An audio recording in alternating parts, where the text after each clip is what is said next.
So, let's begin. So, last time we reviewed exponentials and logarithms.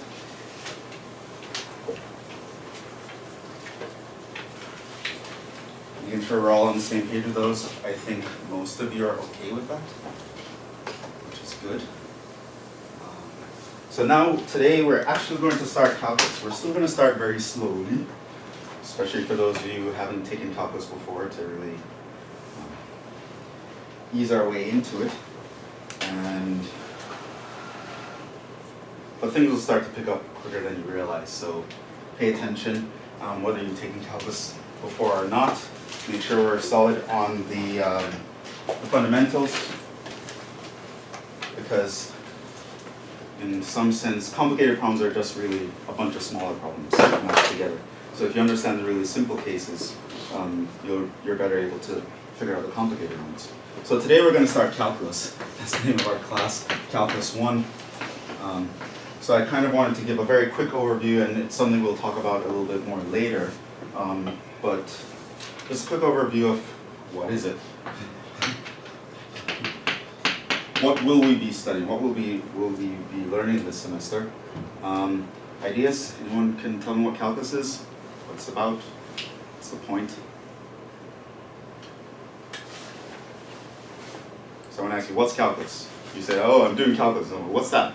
What would you say?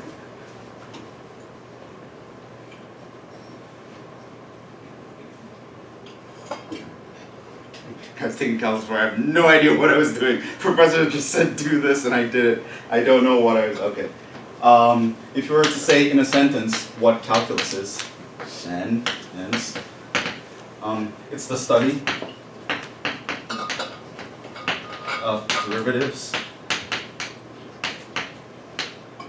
integrals, and their applications. That's basically what it is. If you wanted to say it in a sentence, there are two main branches. One is called differential calculus,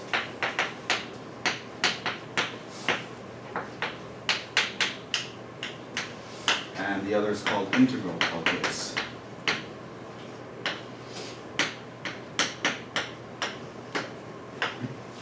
So differential calculus is this is the section of calculus where you study derivatives.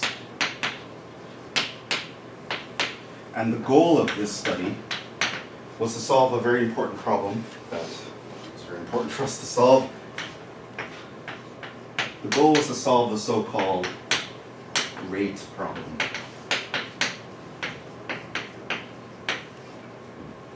That was the point of differential calculus. Integral calculus, as you assume, this is where you study integrals. It's called integral calculus. This had a separate goal, and the goal of integral calculus was to solve. Anyone know the name of the problem integral calculus was meant to solve? It's the area problem. Right? So these are two basic problems that it was very important for us to be able to solve. And for the most part, we actually figured out how to solve it pretty early on. I mean, even Archimedes, we know he knew calculus way back in 300 BC. And 300 or 200, I forget. So these are two questions that we've been asking ourselves for a very long time. We actually came up with some very good answers very quickly. The rate problem was pretty much a problem of figuring out how fast something is changing, how fast is something moving, right? We realize life is change. Sun rises, sun sets, the tide comes in, it goes out. Things change over time, and it was a very important question to figure out how fast something is changing over time. Can we track this rate of change and thereby plan for the future, predict certain things, right? So this was called the rate problem. Figuring out if I have a function that tracks a certain quantity, can I figure out how fast this quantity is changing? if I were to predict an hour from now, a day from now, could I kind of think, how fast is this thing going to be changing at that point? And this is called the rate problem, basically figuring out the speed at which something is changing. Right?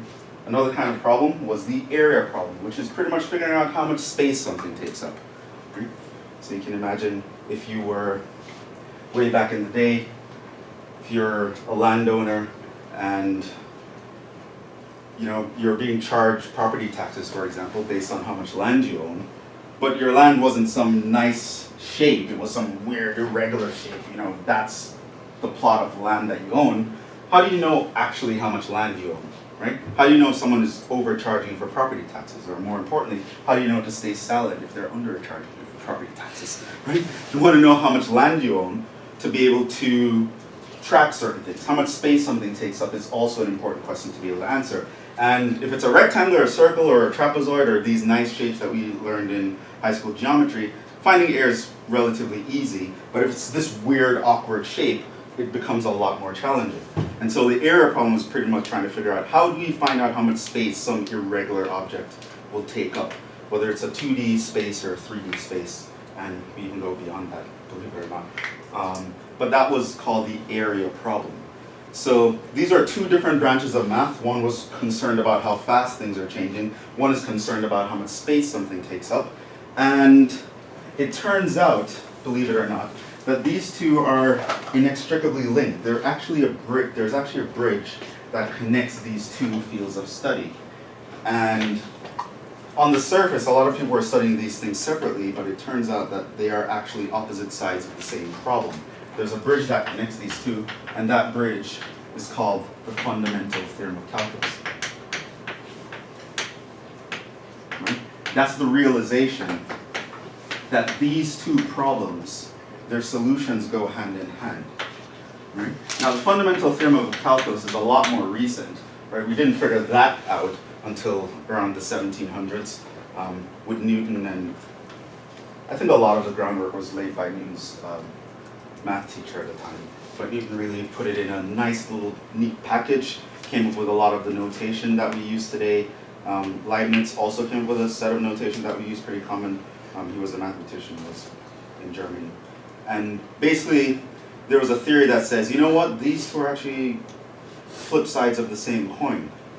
Working in one area of this one branch is kind of like working in the other in the reverse. And that was a very important thing to notice, and it's something we noticed fairly recently in math terms, a few centuries ago, as opposed to a few millenniums ago. And that is now what calculus class is about.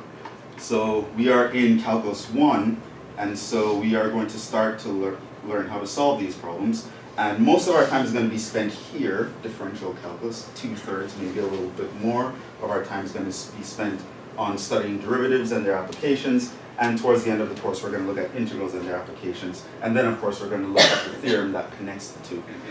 And so that's a basic, in general, overview of what calculus is about and what we will be studying. We're going to figure out nice ways to do this.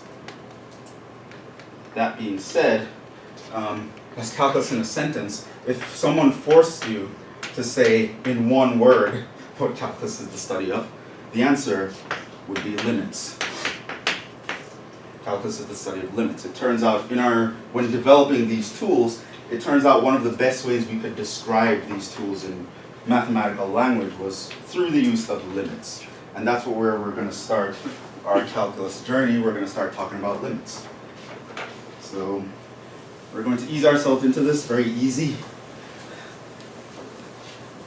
But I want to make sure that certain fundamental ideas are very well understood. So the examples are going to be very simple to begin with, and they will of course get more complicated as time goes on. So that's where we're going to begin, with the idea of a limit. And this is going to lay the groundwork for us to figure these things out. So that essentially was what calculus is. It's the solution to these two problems. And it turns out in developing solutions to these two problems, we got all sorts of nice results, a lot of side benefits from studying these two. And we can use calculus all over the place now. Especially in science and engineering, that's where you'll mostly see calculus being applied, but it all starts with the study of limits. So we're going to go over limits, and then we're going to see how this applies to both of those branches. So let's start with a fuzzy definition. So I want to start to be a little bit more intuitive. We'll actually go to a more specific definition later on after we kind of learn what these things are, do a few computation, do some computation. We'll actually go over limits and look at it in a slightly different light, kind of the way a math person would look at it.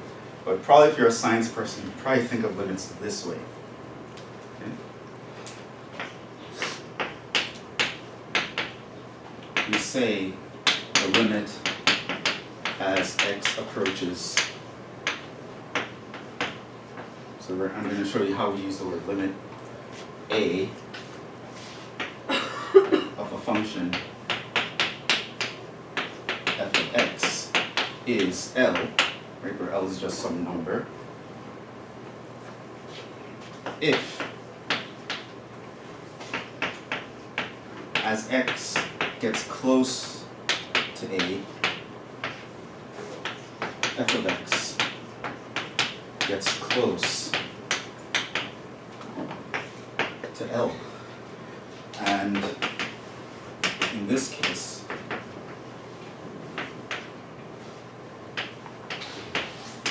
we write, here's the notation, the limit as x approaches A of f of x equals L.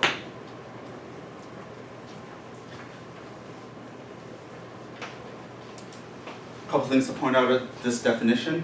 What makes it fuzzy is because we have the word close in it. What does close mean? A meter away, a mile away, an inch away, a millimeter away. What means close, right? Different people have different definitions of what it means to be close. And so this isn't a really precise definition, but we'll actually make the word precise. That wasn't good enough for math people, and they're like, what do you mean when you mean close? I need to know exactly, precisely what that means, right? So we're going to look at that later, but for now, this is kind of the intuition you want to take away. One thing I do want to do is I underline the word close. I do want to emphasize that we are talking about getting close, getting into the proximity of some point, and not necessarily getting to that point, right? We just want to get close, right? And we'll make that more precise later, right?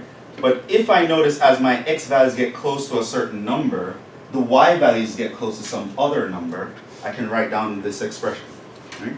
So you can also think of limits, and I'll write down a few remarks about this afterwards, probably next class, a little bit more of how you want to think about it.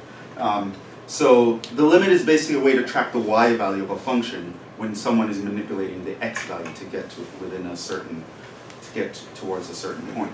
So that's how you want to think of a limit, right? What is the y value doing if I let my x value do this? Right? And you don't necessarily care about getting to a certain position, you care about getting close to a position, whatever that would mean. Okay.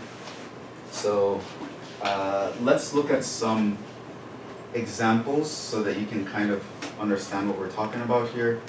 And then we'll probably end there, actually. So, consider the following functions.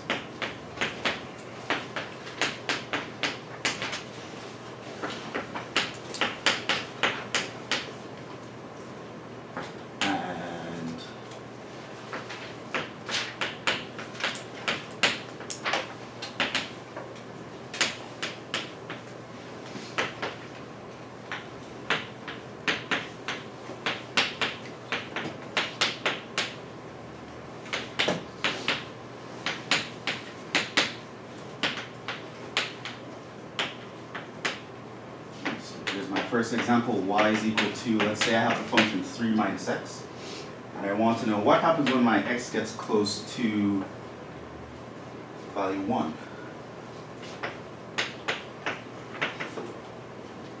I'll write out some examples here.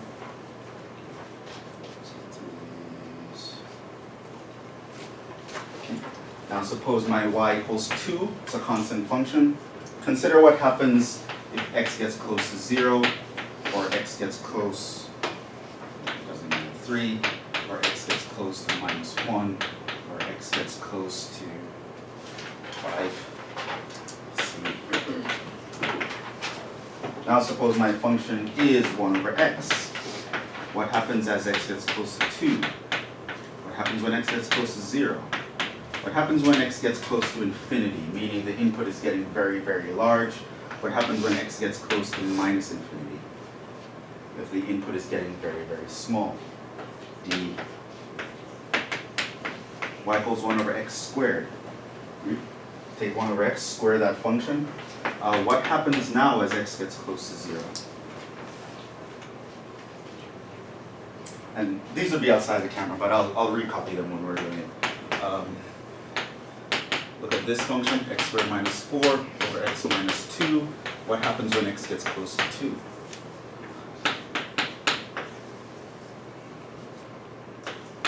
Alright, let's call this one f of x. Say I have a piecewise function.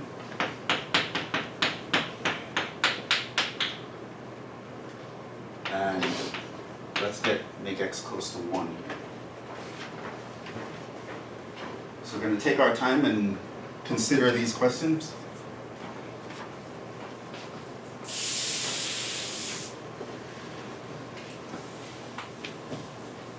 And hopefully by the end of this you'll have a very good intuitive idea of what a limit is talking about.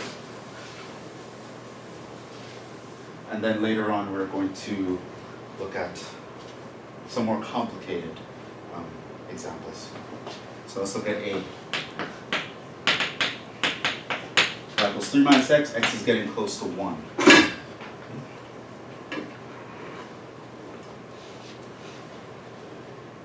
So, especially in the beginning, something that would be nice for you to do, especially with simple functions like this, is you can think of the picture. There are other ways we're going to think about limits, but for the most part I want to examine the graphs here. So what does 3 minus x look like? It's a picture. Someone can figure it right. Yeah? Linear functions or Yeah? How does it look? Like this?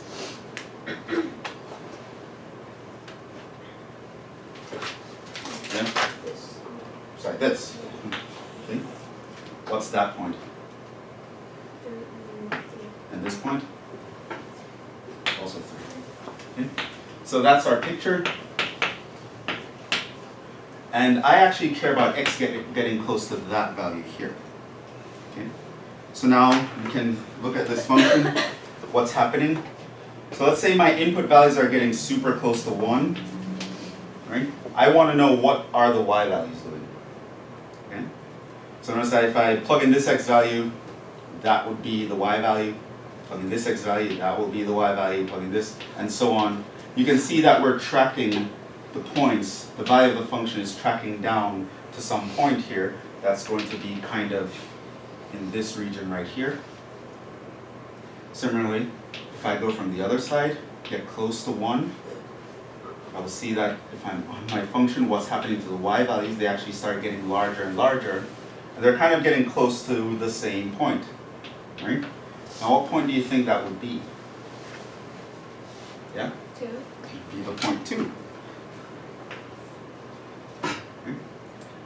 Now this one is fairly easy because it turns out that this function is continuous. We'll learn what that means later on. It's actually defined at the point 1.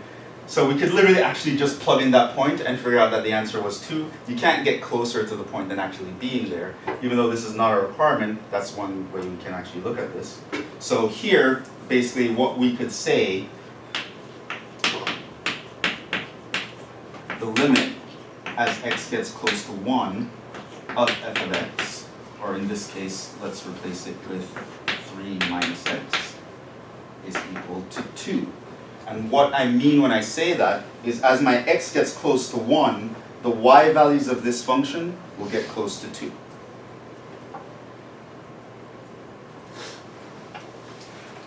Let's look at another example. I should also note here,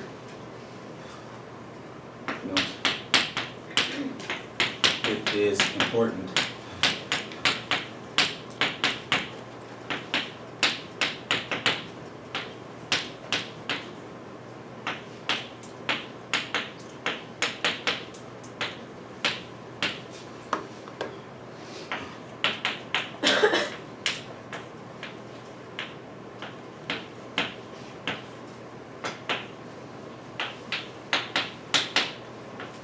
you do want there to be no ambiguity. There should be no guessing, well, it could be 2, but maybe it could be something else, right? You kind of want to answer the question in such a way that you're very specific about the question. You can give a definite answer to something. Let's look at B. Here, look at y equals 2. What does that look like? Horizontal line passing through 2. Now, ask the question, what happens when x gets close to 0? Okay. So if you look at that, realize, okay, so 0 is here. If I get close to 0, my y value gets close to something. If I get close to 0 from here, my y value gets close to something. They seem to be converging on the same point. What does that point look like? 2. The y value is 2. I can say the limit as x approaches 0 of the function 2 is going to be the value 2. As my x values get close to 0, my y values will get close to 2. What about if x approaches 3? Can do the same idea. Think of my x values being close to 3. If I'm getting close to 3 from here, it means I'm going over here. If I'm getting close to 3 from this side, we still seem to be converging at a specific point. And what is the y value of that point? 2. It's again 2. So the limit as x approaches 3 of the function 2 is 2. What if minus 1? What do you think the answer is going to be? Huh? It's again going to be 2. For a similar reason. That was minus 1, getting close to it from here. On top, it will track closer to this point. If I get closer here, on top, it will track closer to that point. And the y value of that point is 2. I guess you can already start to see a pattern here. Even if I plugged in 5, the answer will still be 2. In fact, the limit as x approaches any constant of the function 2 will always be 2 if a is a constant. So the limit of a constant function when you're approaching any value, input value, is going to be just the value of the function because it's not changing. The y value is always returning the same value. So that's an important idea.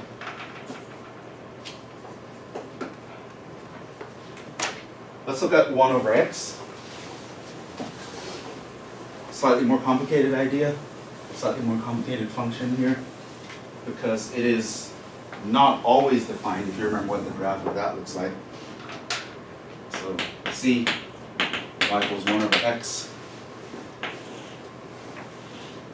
What's that look like? Yeah. Like a battle on one side and Okay. yeah. That is not supposed to touch. It is supposed to keep getting closer. And the other side should look like this.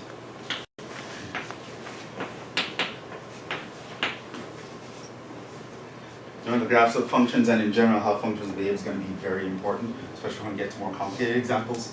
So don't ignore this. Find that I'm asking what the pictures look like. Okay, so now let's approach the first value you want to approach is x getting close to 2. Right? So if x is getting close to 2, 2 is right here. As my x values get close to that, I seem to be converging to a point here. As my x values get close to that, I seem to be converging to that point here. What do you think that point is? 100. So it's be a half. Right? So you can see from that picture, the point is actually defined. I can actually plug it into the function and get 1/2 as the answer. So I can say the limit as x approaches 2 of 1 over x is 1/2. Now let's look at x approaching 0.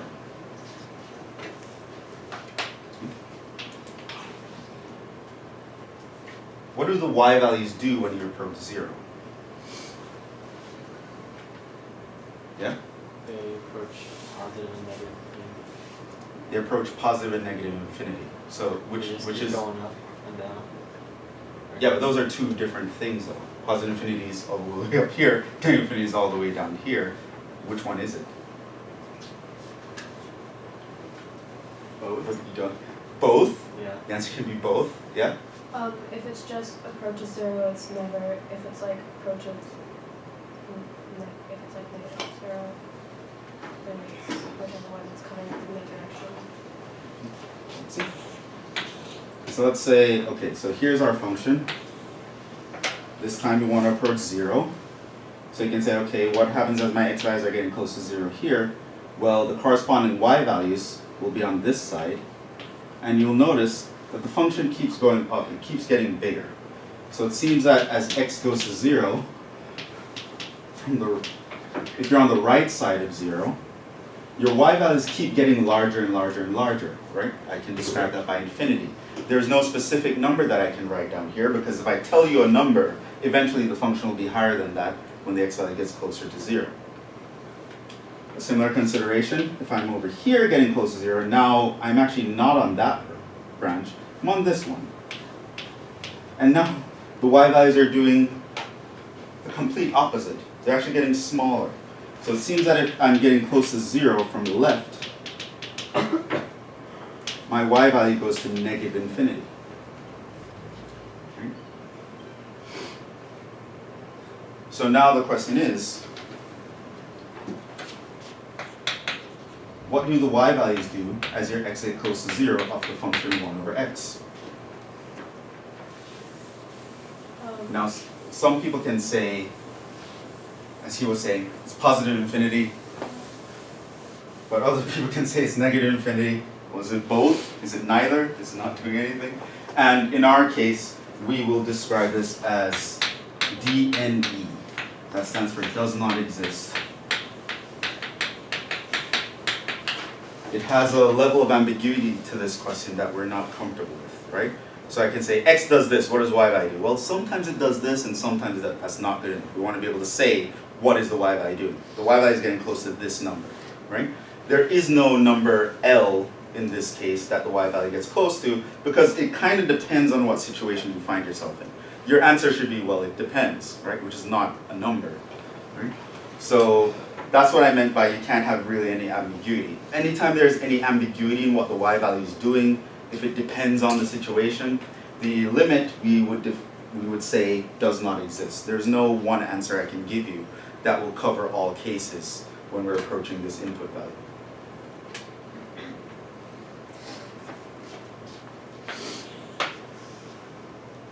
Let's look at, now of course you might not be satisfied with the answer. Clearly you can see, well, I could describe what y values are doing if I'm allowed to specify the situation I'm in. And yes, we can do that, but that requires a slightly different language than what a limit is. We'll get into the notion of a one-sided limit when we start to talk about that, where we can actually describe, oh, well, if we're on the right side, this is what's happening. If we're on the left side, this is what's happening. But overall, there's not really an answer. To really deal with this kind of situation, we need the notion of a one-sided limit, which we'll talk about next time. In this case, let's look at what happens when x is close to infinity here. Right? So if your input is getting larger and larger and larger and larger, right? So here's your function.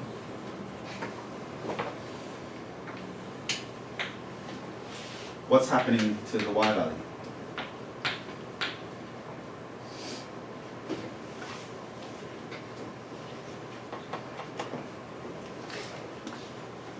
So that happens as my x gets huge, right? So I keep going to the right, keep moving to the right, keep going far. Whenever you think you're done, you're not done. Keep going farther. Like 1,000,000 miles away, no, farther. 1,000,000,000 miles away, no, farther. 1,000,000,000 miles, farther. Whatever number you tell me, farther than that. Yeah. Okay, so we start tracking the y values on the function. You'll notice that the y values keep getting smaller and smaller and smaller. But how small do they get? Well, you'll notice that we always get closer to this line. We never actually touch it. We never actually hit 0. But for the purposes of what a limit is, 0 will have to be the answer that I would have to give you.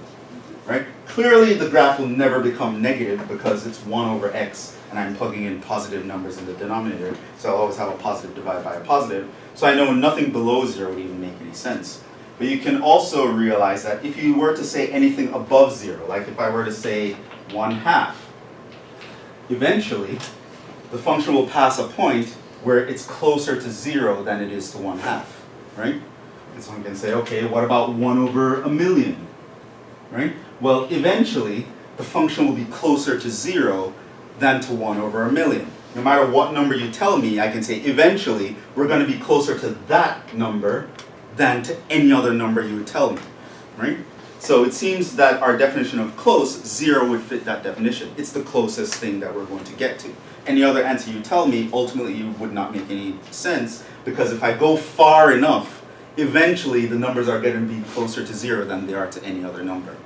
So that fits the definition of getting close. When my x goes off to infinity, the y values will get closer and closer to 0 as opposed to any other number. And therefore I can say the limit as x is approaching infinity of the function 1 over x is going to be 0. By the way, in a similar fashion, if we're going this way, the same argument applies. Now the values are going to be negative and they're constantly going to be getting larger and larger y values, but again, they will approach 0. And no matter what negative number you tell me, eventually the function will be closer to 0 than that number. So 0 is the closest thing we're getting to, even from the other side. So, well, we're still in C. So similarly, the limit as x approaches negative infinity of 1 over x is again 0. That's the best answer we can give. That's the closest thing that the y values are getting to. Right? And there's no ambiguity there, because if anyone would suggest another answer, you'd realize through a little bit of inspection that no, the 0 is still a better answer than that. Right? No one can argue with you, it's not ambiguous, that is the behavior of the y values of this function. As my input values get larger and larger and larger. Now, let's look at something that is kind of similar. Y equals 1 over x squared. And let's look again at x gets close to 0. What does 1 over x squared look like?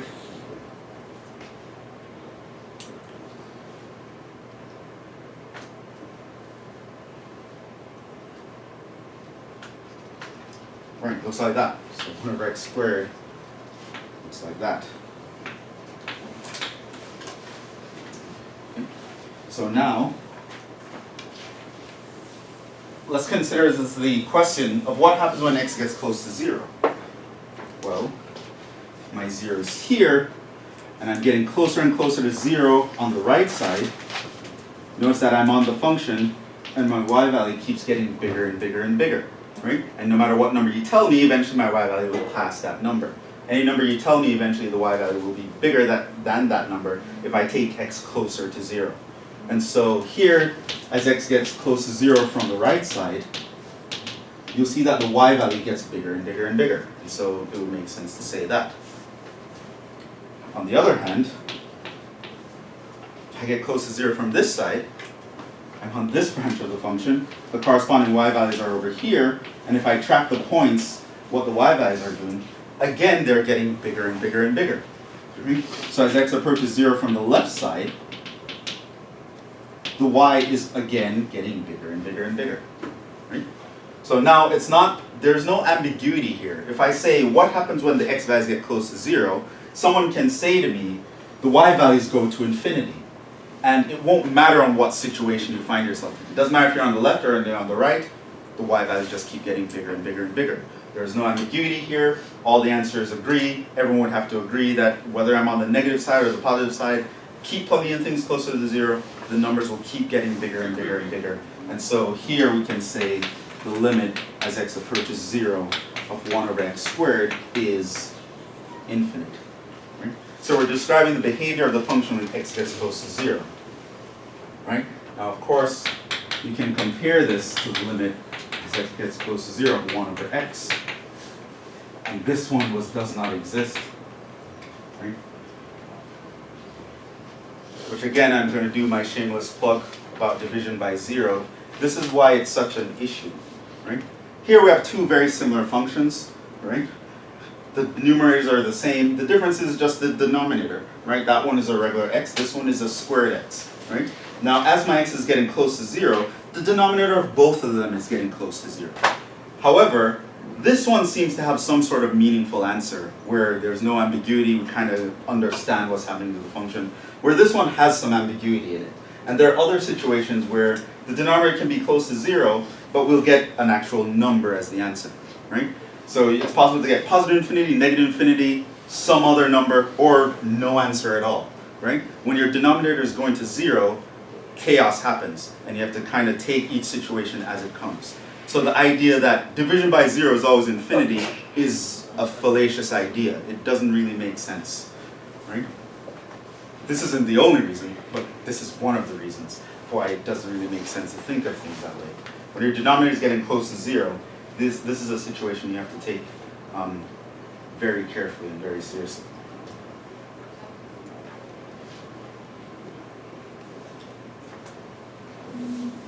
Let's look at E. How do you deal with E?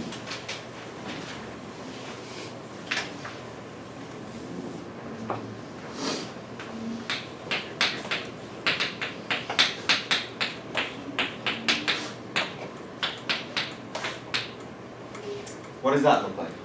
Yeah.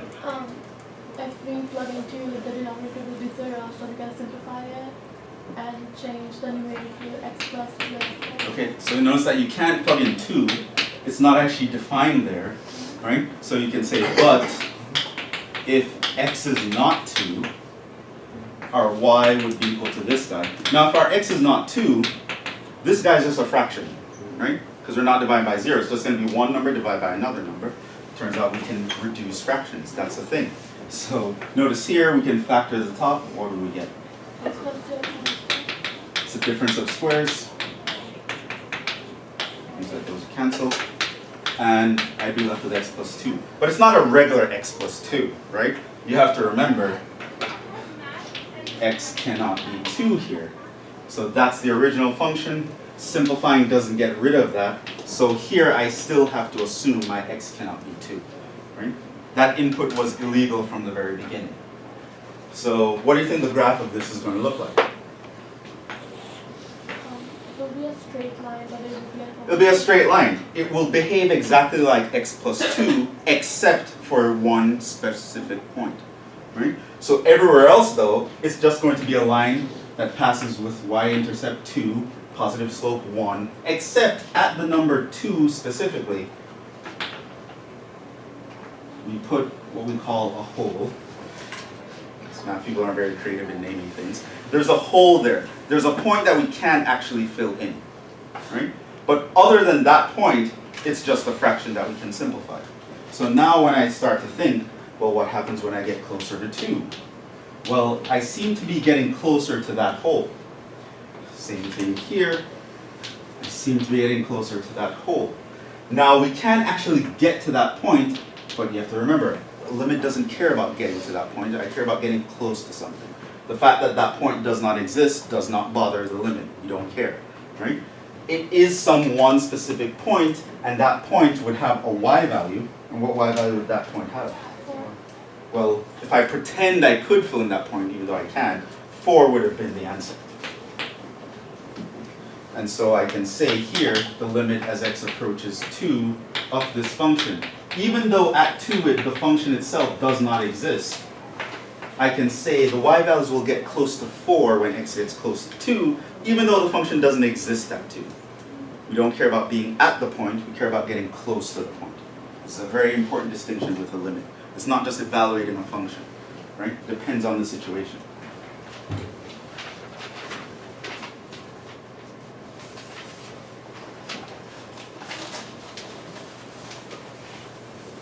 Do the last example and we can get out of here. Okay, we're kind of going slowly with this, but eventually. Okay, so here's the function.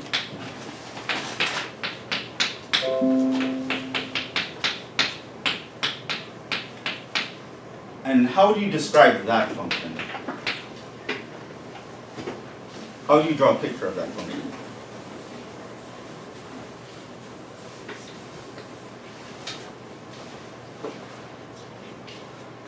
Yeah? A vertical line and then Well, a horizontal line. or yeah. Notice that this function has two definitions. But the rules of a function is you can't have two definitions, so it means that the definitions will only happen in certain areas. So there's one situation in which the function behaves like y equals 1, which is just a horizontal line. There's another situation in which the function behaves like x minus 1 squared, which is a shifted parabola. Now, I take this definition whenever my x value is strictly less than 1, which means I open up a hole here and I ignore everything on the right side because that's bigger than 1. Here, this is when x is greater than or equal to 1, so there's a shaded hole here and I ignore everything on the left side.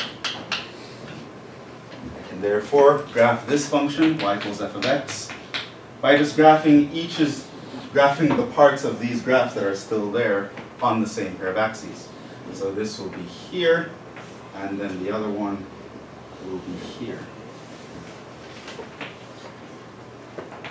So that's what the function at 1 looks like. Now what's the limit as I approach 1?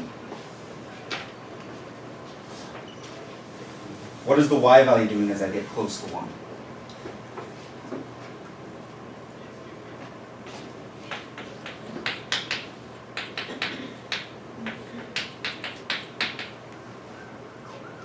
Yeah. From the right it goes to 0, from the left it's approaching 1. Okay, so what's the limit? That doesn't exist. Does not exist.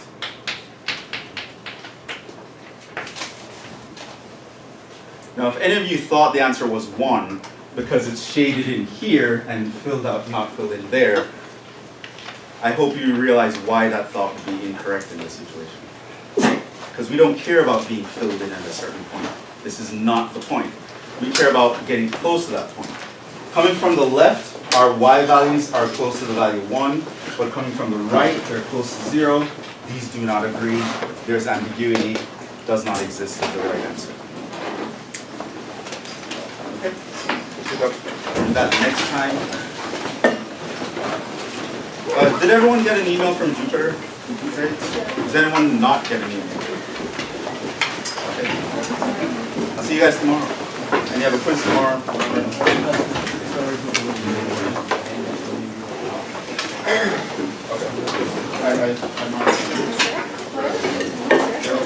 I think she dropped it. She was saying that this math was harder, so we don't have to take the math and we can take applied call, but I'm not sure.